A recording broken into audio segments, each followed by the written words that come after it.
রব্বুল আলামিনের সামনে ক্রোধন করে শুকরিয়া আদায় করি, তারপরে কিন্তু আল্লাহর অনুগ্রহ নিয়ামতের ইহসানের শুকরিয়া আদায় করে শেষ করতে পারবো না। জোরে কণ্ঠে কিনা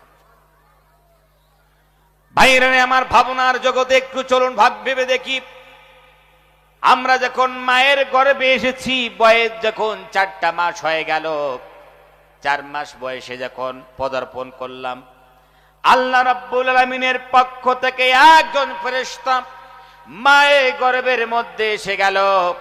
মায়ের গর্ভে এসে আল্লাহ সুবহানাহু ওয়া তাআলার আদেশ ক্রমে ওই সন্তানের ভিতর রুকানা ফুকাইয়া দিল।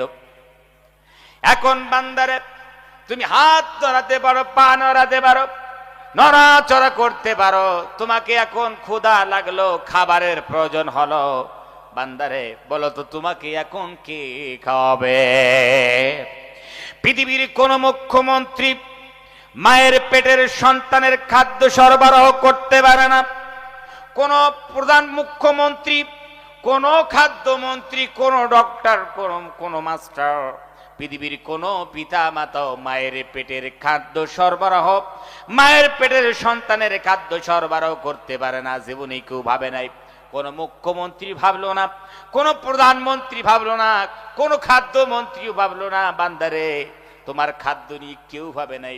আমি রব্বুল আমিন এমন তোমার রব, বান্দা তোমাকে মায়ের পেটে বসে বসে ক্ষুধা লেগেছে, খাবারের প্রয়োজন হয়েছে, আমি রব্বুল আমিন কেমনে তোমাকে খাওয়ালাম? মায়ের একখানা পাইপ তোমার নাভির সঙ্গে সেট করে দিলাম। বান্দারে এই পাইপ সেট করে দিয়া ওই মায়ের নাপাক রক্তগুলো নাভির ভিতর দিয়া পাস করে, নাভির ভিতর দিয়া নির্গত করে করে বান্দা মায়ের পেটের ভিতর তোমাকে 10 মাস 10 দিন ধরে মানুষ করেছি। আমাকে মানবি না? আমার দাসত্ব করবি না? আমার গোলামি করবি না? দেখো তো আমি আল্লাহ রাব্বুল আলামিন কত ইহসান করলাম।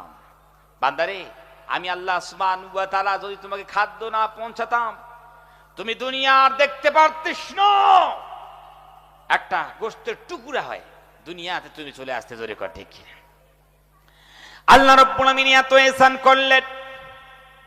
বান্দারে আমি আল্লাহ রাব্বুল আমিন চাইলে পরে মায়ের ওই পাইপখানা তোমার মুখে লাগাইয়ে দিতে পারতাম। এটা খুব সহজ ছিল, কিন্তু আমি রব্বুল আমিন লাগাইলাম না। আমার কচি বান্দা, তাকে ক্ষুধা লেগেছে, খাওয়ার প্রয়োজন হয়েছে, আমি রব্বুল আমিন নাভির সঙ্গে সেট